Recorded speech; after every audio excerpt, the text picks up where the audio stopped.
Wong kita minta sama orang yang kedudukannya di atas kita, kita cek sopannya, ya kan? Apalagi kita minta sama Allah. Yo gimana lah sing cek ngenesnya gitu, sehingga doa-doa kita akan diijabahi oleh Allah Subhanahu wa ta'ala. Di samping itu Rasulullah Muhammad sallallahu alaihi wasallam juga menyampaikan, wa'lamu annallaha la yastajibu du'aan min qalbin ghafil. Dawuh Kanjeng Nabi. Ketahuilah oleh kalian semua bahwasanya annallaha, sesungguhnya Allah Ta'ala, la yaqbalu, tidak akan menerima siapa Allah Subhanahu wa Ta'ala, atau la yastajibu, tidak akan mengijabai siapa Allah Ta'ala, doaan, kepada sebuah doa, min qalbin ghafilin, dari hati yang lupa kepada Allah Subhanahu wa Ta'ala. Fa insyaallah ibu-ibu, nih kita benar-benar kita jaga ketika kita mau bermunajat memohon kepada Allah, kita dalam kondisi suci bersih, ya. Makanan yang kita konsumsi suci, pakaian yang kita pakai suci, tempat yang kita tempati juga suci. Kemudian kita menjaga kesucian hati kita sehingga kita tidak pernah menyakiti kepada orang lain. Kita ingat bahwasanya pada saat kita bermunajat, kita meminta kepada Allah Subhanahu wa Ta'ala, maka insya Allah doa-doa kita senantiasa akan dikabul, diistijabah oleh Allah Subhanahu wa Ta'ala. Amin ya Rabbal alamin. Paham gitu? Nih, jadi sekarang jangan pernah jenengan, saya itu minta ini kok nggak dikabul Allah toh. Saya minta ini, doa saya kok belum diistijabah oleh Allah. Nanti pas sampean mau cari Tuhan yang lain, resiko kalau kayak gitu.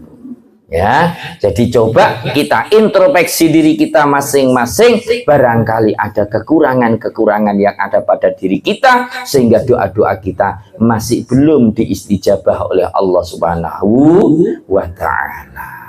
Para ibu-ibu yang saya hormati, mungkin itu pembahasan kita pada kesempatan malam hari ini, yakni tentang masalah doa-doa atau hal-hal yang akan menjadi penghalang doa-doa kita untuk diterima oleh Allah Subhanahu wa Ta'ala. Barangkali ada yang mau bertanya, monggo kami persilahkan.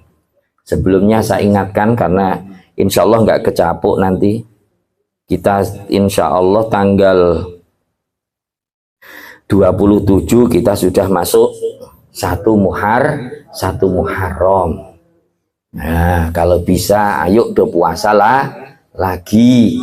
Yang paling bagus diajari oleh Rasulullah, kita ngambil nanti pada hari Asyura dibarengi dengan Tasu'a, yakni tanggal 9, tanggal 10 Muharram. Kenapa kok kita puasa di situ? Nih ceritanya, Kanjeng Nabi Muhammad Shallallahu Alaihi Wasallam pada tanggal 10 Asyura beliau pernah melihat kepada orang-orang Yahudi, orang-orang Nasrani yang mereka sedang berpuasa. Kemudian Rasulullah bertanya, kenapa kalian pada hari ini berpuasa? Maka kemudian orang Yahudi dan Nasrani tersebut menyampaikan bahwasanya pada hari ini Allah Subhanahu wa Ta'ala menyelamatkan Nabi Isa. Pada hari ini Allah menyelamatkan Nabi Musa dari kejaran siapa? Fir'aun. Pada hari ini Allah Subhanahu wa Ta'ala membebaskan Nabi Yunus keluar dari perutnya seekor apa? Ikan dan lain sebagainya. Lalu Kanjeng Nabi menyampaikan, kalau kalian berpuasa, maka kami orang-orang muslim lebih berhak untuk berpuasa sebagai rasa syukur kita kepada Allah Subhanahu wa Ta'ala. Nggih, saya nitip tanggal 9, tanggal 10. Ayo kita bersama-sama puasa. Itu saja, mungkin ada yang bertanya, monggo kami buka sesi pertama. Dalam enggih tanggal manune Hijriah. Kalau umumnya barengan dengan, insya Allah barengan dengan tanggal 2 berapa ya? 27 tanggal satunya itu. Kalau tanggal 10, 9, 10 tanggal 5 atau tanggal 6 Juli insya Allah. Nggih, monggo. doa ya Mas. Nggih. Berarti kan harus kita lebih baik kita harus paham Dengan bacaannya, dengan kalau misalkan kadang kita bisa majelis kemudian ada yang berdoa gitu ya, kita kan cuma berpikiran pasti doanya bagus ya. kita itu tapi yang sebaiknya itu kalau kita misalkan berdoa di suatu majelis itu pakai bahasa Arab yang nggak dimengerti sama Jamaah. atau kita sebagian kita doa pakai bahasa Arab kemudian kita aplikasikan. Okay. Kemudian yang kedua kalau misalnya berdoa tadi kan harus kalau kita menghadap Allah maka semuanya dalam keadaan bersih. Bersih gitu ya. Nanti kalau misalkan kita dalam keadaan haid gitu ya, kan kita kadang-kadang juga kami berdoa. Berdoa. Nah itu kan biasanya kan kalau kita dalam keadaan sholat itu kan pasti pakai rukuk kalau kita berdoa. Nah ini kalau misalkan kita lagi nggak sholat itu kadang-kadang kan malas juga pakai menutup aurat lah. Iya. Pokok berdoa dalam kondisi ya. Habis maghrib kita berdoa kan langsung ya apa adanya. Baik, terima kasih. Jadi ada dua pertanyaan. Yang pertama, bagaimana sih yang bagus ketika kita berdoa di dalam sebuah majelis, yang mana di majelis tersebut ada yang ngerti atau yang paham bahasa Arab, ada yang tidak paham. Itu kalau doa untuk umum itu pakai yang kaprah, yang umum-umum saja. Sehingga banyak orang yang memahami, banyak orang yang ngerti. Untuk doa-doa khusus itu nih tepat doa dewean ngambil itu, makanya saya doa itu seperti saya ngimami itu doa saya pada sholat itu doa yang simpel-simpel, nggak sing aneh-aneh Bu. Saya nggak pernah jaluk sing aneh-aneh. Nih jaluk sing aneh-aneh nanti tempatnya lain gitu. Ya paling jaluk selamat, jaluk apa ini semuanya. Semoga anak-anak kita, santri kita, murid kita menjadi orang ahli ilmu. Insya Allah semuanya akan banyak yang memahami, akan mengerti itu semua. Sehingga gak usah terlalu tinggi-tinggi permohonan doa kita ketika kita dalam sebuah majelis. Karena dikhawatirkan nanti banyak yang tidak memahami. Yang jelas, jangan umi tok gak karuan para sing guri iki njaluk opo sih ngono ya. Jenengan piring ngoten Bu, nek tepak jamaah mbek bapake teng ngene omah nek wis rungokno tenanan Bu, engko tepak ndonga njaluk bojo loro jenengan amin. Itu kan bahaya ngopo. Di antaranya resikonya kan kayak gitu. Jadi nek doa itu yang jelas, yang terang. Terus berikutnya katanya tadi harus dalam kondisi suci. Maksudnya suci itu bukan sekedar dalam tubuhnya saja kayak demikian, bukan. Tapi suci dari perkara-perkara yang diharamkan oleh Allah. Suci dari hal-hal yang bisa merusak kepada hati kita.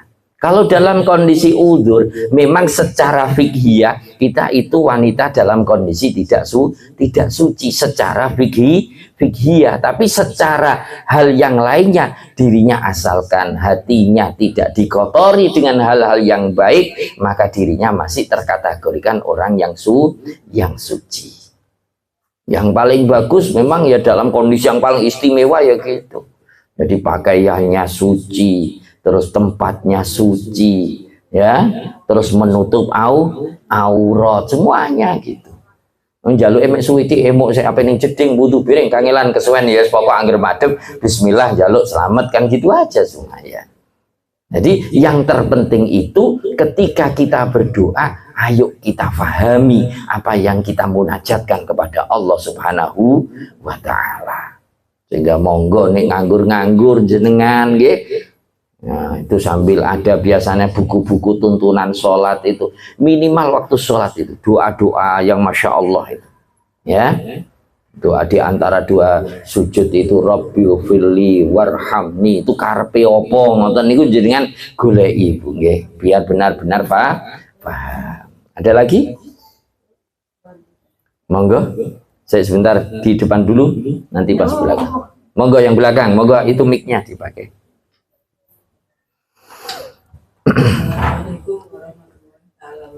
Waalaikumsalam warahmatullahi wabarakatuh. selain kita berdoa untuk diri kita sendiri dan keluarga, kita mendoakan orang yang meninggal dunia, yaitu bapak ibu atau saudara-saudara. Bagaimana urutannya? Biasanya kita mendoakan tuh setelah sholat. Saya mau tanya bagaimana urutannya doanya? Ya, doanya. Siapa dulu yang kita doakan gitu? Ya. Orang tua atau jadi satu itu Pak, urutannya orang tua dulu. Ya. Nggih, baik. Cukup niku? Nggih, baik. Jadi yang pertama kali kita doakan adalah kedua orang tua kita, itu nomor satu sudah. Habis itu kita doakan kepada nenek-nenek moyang kita, leluhur-leluhur kita, biasanya gitu. Jadi sama seperti ketika saya tawasulan gitu, cuma ila jami kedua orang tua kita, terus kemudian wajadina wajadatina, itu kakek kita, baik kakek dari ayah maupun dari ibu, dan juga nenek kita dari ayah ataupun ibu, wajadina wajadatina, terus ke samping wa ammina wa ammatina, paman dan bibi yang dari ayah, wa khalina wa khalatina, paman atau bibi yang dari arah ibu. Nah, wa khalina wa khalatina wa jami ikhwanina wa jami ikhwatina, saudara saya yang laki-laki, saudara perempuan, terus ke bawah terus, baru kayak demikian. Jadi diambil yang pertama itu kedua orang tua kita.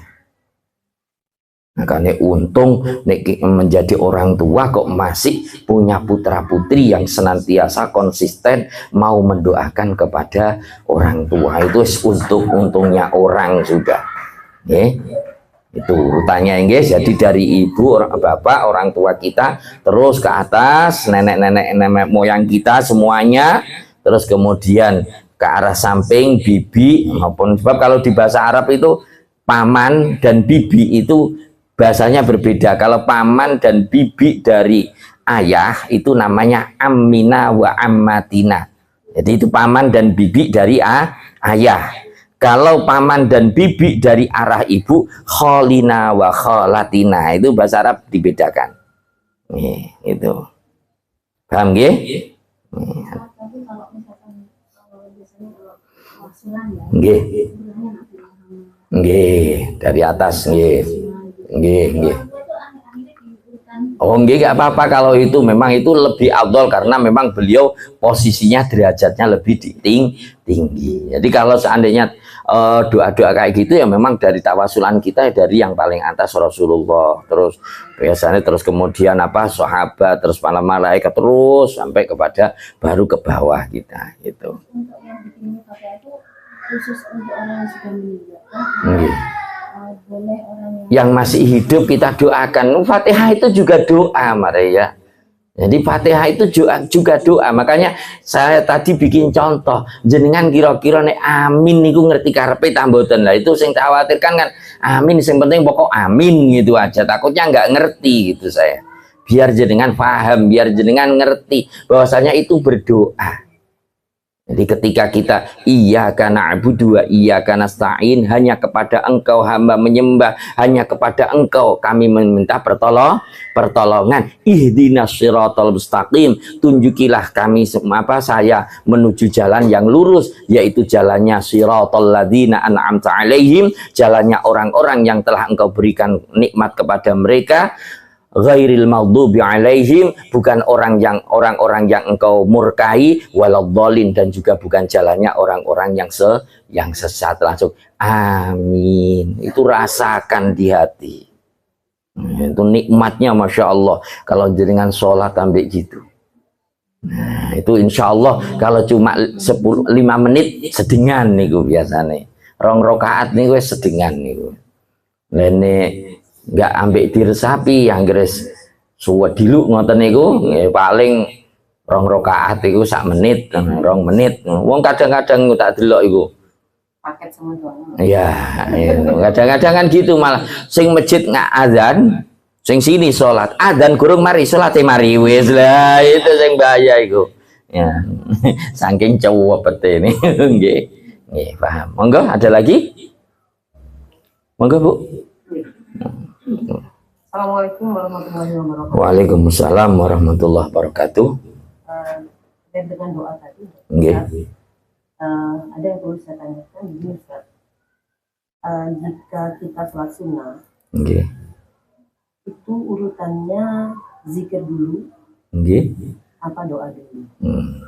Yang kedua, jika kita qiyamul lail, Nggih. misalnya taubat, tahajud, hajat, itu zikirnya dijadikan satu, ataukah setiap kita salam dari satu macam sholat kita zikir doa, salam zikir doa, apakah seperti itu? Nggih. Gitu. Terima kasih. Baik. Assalamualaikum warahmatullahi Waalaikumsalam warahmatullahi wabarakatuh. Jadi ketika kita melakukan kayak demikian, itu yang bagus selesai sholat taubah, nanti baca doanya. Selesai sholat ini baca doanya, sehingga nyambung nanti. zikirnya. Ya, kalau zikirnya kan hampir sama, paling-paling rata-rata pakai istighfar, sholawat itu. Dan nanti bisa dijadikan satu. Nggih, jadikan satu di belakang itu. Untuk doanya sholat-sholat tertentu itu kita doa sehabis kita melaksanakan sholat-sholat tersebut. Jadi habis seandainya doanya doa tahajud, ya pakai doa tahajud dulu. Habis doa tahajud saya mau sholat ini, nah itu lagi kayak demikian. Biar nanti nyambung. Kalau digabung, kalau apa namanya nggak digabung itu Ustaz, zikirnya bisa sampai ya itu ketahuan itu nanti. Yes, ngambil zikirannya, ngambil dijadikan satu saja nanti di belakang. Selesai itu semuanya, kemudian kita zikir dengan zikir-zikir yang kita kehendaki atau yang diajarkan oleh guru-guru kita. Mungkin dengan suruh banyak bacaan, ya sudah itu dibaca saja. Ini ya usahakan jenengan disuruh kayak gitu. Ini jenengan baca gitu. Pokok jangan dibaca tok. Kalau bisa ini artinya apa? Gitu. Itu lebih mantep kalau kayak gitu. Sebab kalau nggak kayak gitu takutnya itu tadi, nggak paham mbek karepe. Nek jenengan ndonga nggak ngerti karepe wis mantep iku wis gak ngira iso. Sulit lah jenengan njaluk apa ya gambarane iku wau bocah cilik njaluk pokok ngeroweng bapake malah bingung. Ya. Nanti jenengan iki njaluk apa to? Malaikat buingo malah digeblak sampean malah malaikat nggih sing jelas nggih. Cukup nggih? Nggih, saya kira cukup. Sekali lagi semoga kita semua bisa menjadikan doa-doa kita yang selama ini kita panjatkan kepada Allah Subhanahu wa taala semoga dikabul oleh Allah Subhanahu wa taala dengan cara-cara yang sudah kami sampaikan di depan tadi. Bismillahirrahmanirrahim. Alhamdulillahirabbil alamin. Hamda syakirin, hamdan na'imin, hamda yuafi ni'amahu wa yukafi'u mazidahu. Ya Rabbana lakal hamdu kama yanbaghi li jalali wajhikal karim wa 'azimi sultanik. Allahumma salli ala nuril anwar wa sirril asrar wa tiryaqil aghyar wa miftahi babil yasar sayyidina wa maulana Muhammadin al-Mukhtar wa alil adhar wa ali adana amillahi wa yudalih. Allahumma ya Allah ij'al istama'na hadha istima'an marruhuma wa tafarruqan ma'suma. Allahumma inna nas'aluka ilman nafi'a. Allahumma inna nas'aluka ilman nafi'a. Allahumma inna nas'aluka ilman nafi'a wa rizqan halalan tayyiban katsiran mubarakan bi rahmatika ya arhamar rahimin. Allahumma ij'alna wa dzurriyyatina wa ahlana wa talamizana min ahlil ilmi wal khair wa la taj'alna wa iyyahum min ahli syarri wad dhair. Rabbana hab lana min azwajina wa dzurriyyatina qurrata a'yuni waj'alna lil muttaqina imama. Rabbana atina fid dunya hasanah wa fil akhirati hasanah wa qina adzabannar. Subhana rabbika rabbil izzati amma yasifun wa salamun alal mursalin walhamdulillahi rabbil alamin. Taqabbal du'a bi barakatil Fatihah. Bismillahirrahmanirrahim. Alhamdulillahirabbil alamin arrahmanir rahim maliki yaumiddin. Iyyaka na'budu wa iyyaka nasta'in ihdinas siratal mustaqim siratal ladzina an'amta 'alaihim ghairil maghdubi 'alaihim waladdallin. Amin. Afu minkum ihdinas siratal mustaqim. Wassalamualaikum warahmatullahi wabarakatuh.